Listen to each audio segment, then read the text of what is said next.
Bom dia a todos. Meu nome é Laura Costa Oliveira, eu sou médica psiquiatra, com mais de 15 anos de formação, e desde o começo dessa pandemia eu não parei de atender nenhum único dia. Eu faço, em média, mais de 5.000 atendimentos por ano, ou seja, eu estou atendendo muita gente.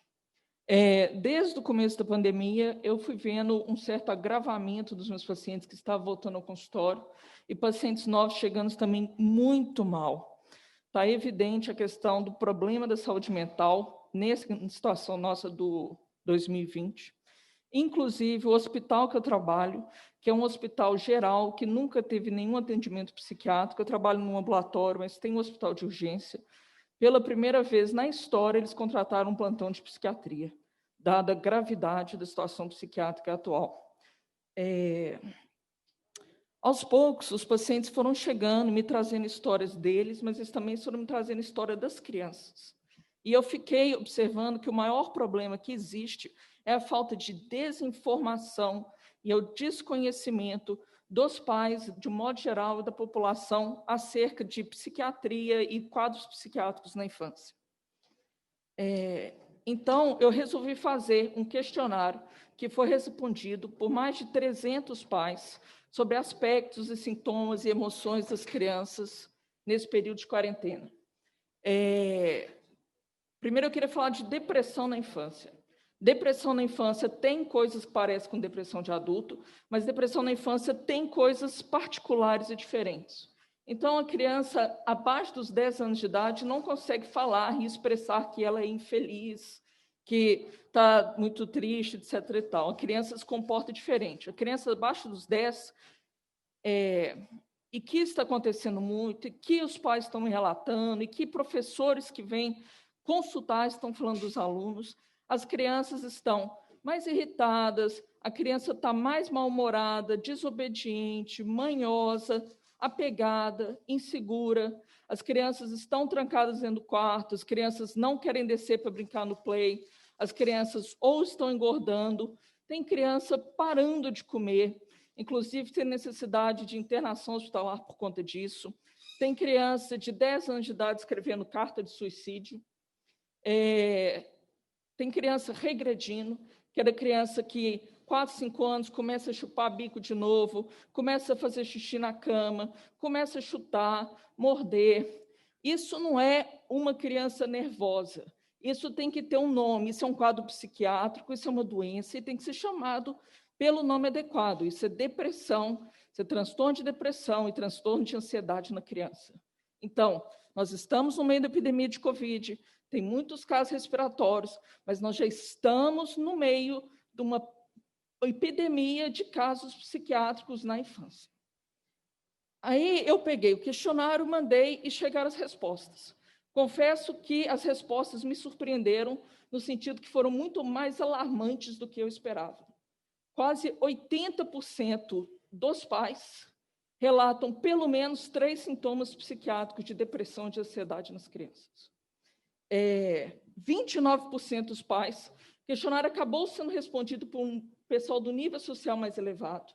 29% dos pais estão falando que não sabem, não dão conta de acompanhar e de ensinar as crianças as matérias que estão tendo na aula online. Então, mesmo as crianças que estão tendo um privilégio de ter matérias online, não estão conseguindo acompanhar, os pais não conseguem explicar 1/3 dessas crianças. 66% dos adultos está falando que estão brigando, às vezes 5 dias por semana, e discutindo com a criança na hora da aula online. Então, a criança já está longe dos colegas e está tendo uma experiência muito negativa do ponto de vista educacional, que, em vez do aprendizado ser uma coisa lúdica, o aprendizado está sendo uma coisa à base de grito e de brigas. 49% dos adultos está falando que aumentou violência verbal com os filhos e entre eles. E 12% dos adultos relatam aumento de violência física. Sim, você pode falar. O número é assustador, do ponto de vista psiquiátrico, a situação está feia, mas o que a escola tem a ver com isso? A escola tem tudo a ver com isso. A escola é o lugar, a base social da criança, a base do desenvolvimento social da criança. Se eu vir e falo que eu estou muito triste, que na pandemia eu não estou socializando, é uma coisa. Eu quero dizer que eu queria ver meu amigo, eu não posso ir para um restaurante, comer com ele, bater papo. Se eu vir e falo que a criança não está socializando, é uma coisa completamente diferente. É um termo médico e é uma coisa usada na pediatria, é uma coisa estudada. A gente estuda marcos do desenvolvimento da criança. Da mesma forma que a gente estuda, sei lá, que a criança aos 6 meses senta, 1 ano anda e tal, como é que ela desenvolve nesse sentido, a gente estuda o desenvolvimento social da criança. Então, uma criança ela não nasce sabendo sorrir. O que acontece com a criança, lá mais ou menos pelo 1 mês de idade, o pai sorri para a menina, a mãe sorri para a criança sorri de volta. Ou seja, a criança aprende a sorrir. A criança aprende que se ela chorar, a mãe traz comida. Esse tipo de aprendizado é pelo convívio social. Se você priva a criança de aprender, de ter convívio social, ela não desenvolve isso. Outras coisas que são aprendidas pelo convívio social são coisas até mais complexas, do tipo, você pega uma criança na escola, um adulto tem uma postura, a criança dá uma resposta. A criança, ao lado, vê a resposta que o colega deu e começa a imitar e espelhar essa resposta e dar o mesmo tipo de resposta. Isso é uma coisa cultural também, mas é uma coisa biológica. A gente tem neurônios no nosso cérebro, que chamam neurônios espelhos, que são responsáveis por isso. Então, socializar é um desenvolvimento de sinapses que depende de neurônios espelhos, que depende da presença do social, do colega, depende da presença do pai e depende da criança estar na escola. Então, a criança não vai para a escola para fazer amizade e brincar com o amiguinho. A criança vai para a escola para desenvolver os marcos do desenvolvimento social, que tem uma base neurológica. Não é o mesmo sentido socializar com a criança e socializar para um adulto.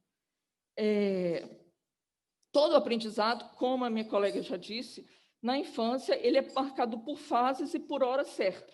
Tem a hora certa para a criança andar, tem a hora certa para a criança aprender a segurar no lápis, tem a hora certa para a criança aprender a escrever.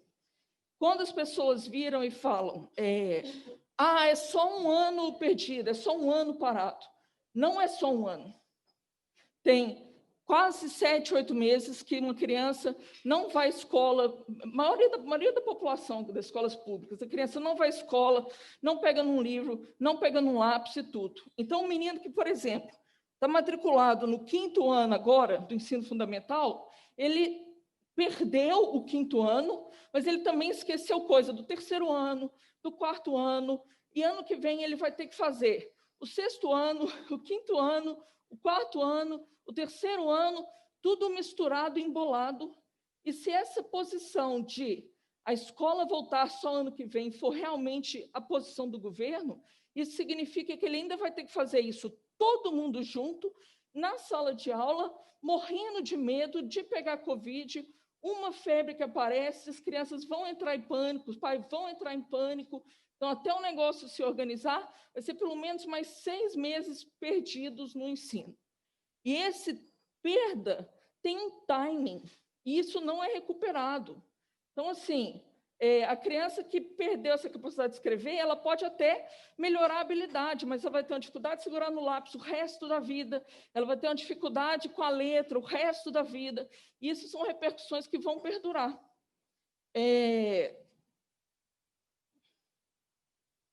Então, assim, a base, a escola não é só para aprender o beabá, a escola é para a criança desenvolver habilidades sociais neurológicas, com bases médicas, sempre avaliada pelo pediatra. A gente tem um quadro com os dados para assinalar essas habilidades, e não desenvolver na hora certa, a gente não consegue desenvolver mais.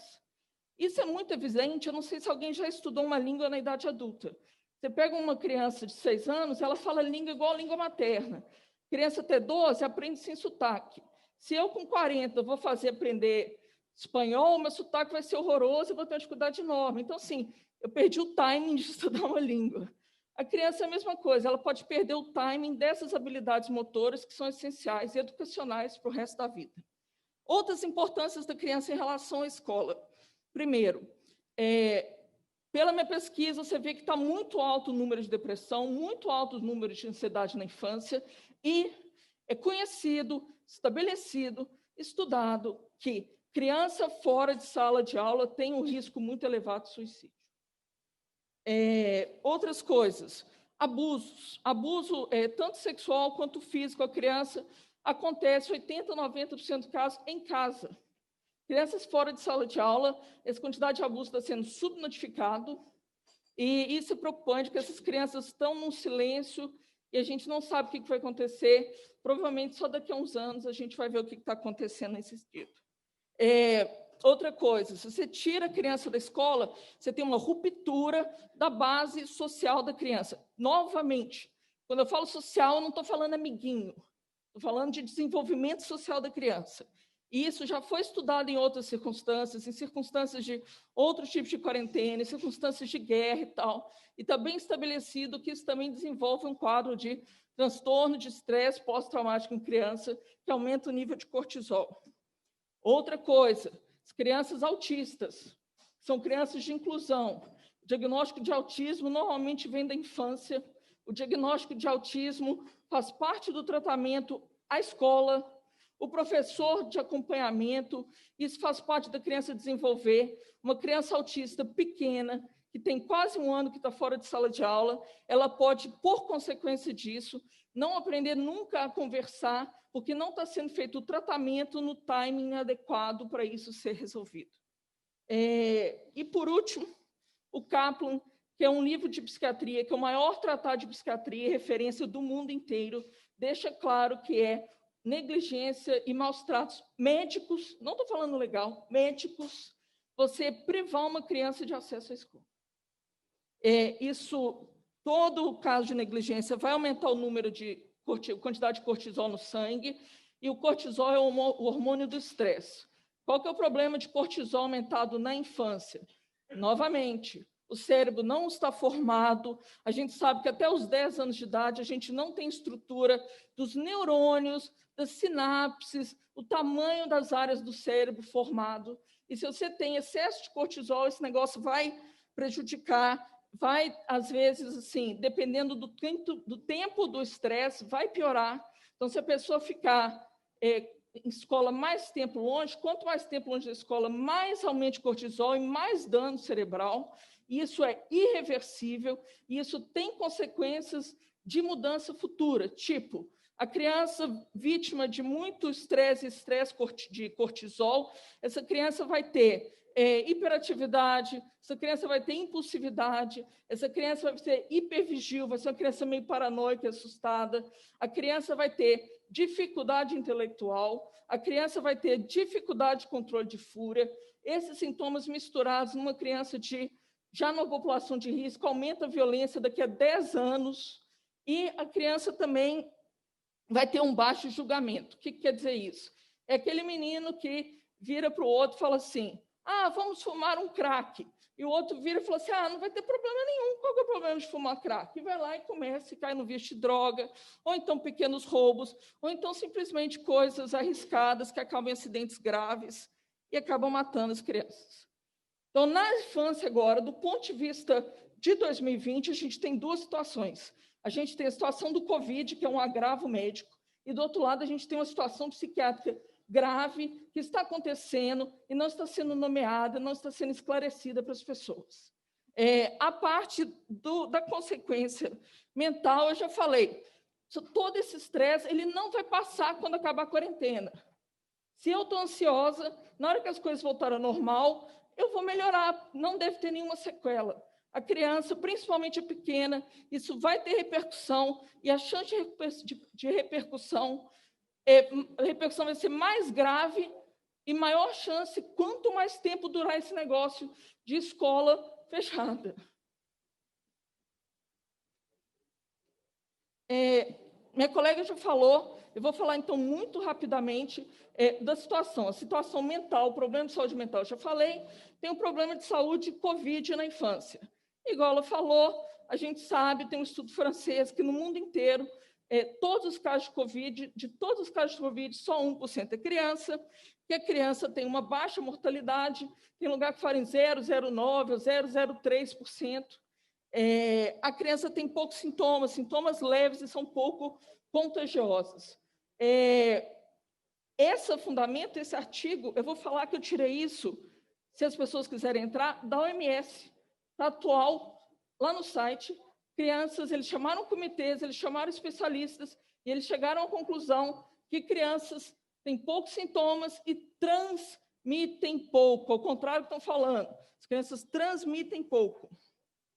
Inclusive, a OMS recomenda que criança abaixo de 5 anos não use máscara, pelo baixo potencial de transmissão e porque o uso de máscara atrapalha a interação social, que é importante para a formação e para o desenvolvimento neurológico de habilidades sociais.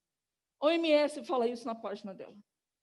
E outra coisa, inclusive a OMS fala que, tomando as circunstâncias de transmissão, se não tiver muito alto, inclusive criança abaixo de 11 anos não deveria usar máscara, porque, igual eu falei, até os 10, essas habilidades orgânicas do cérebro, de sinapse, etc., estão sendo formadas.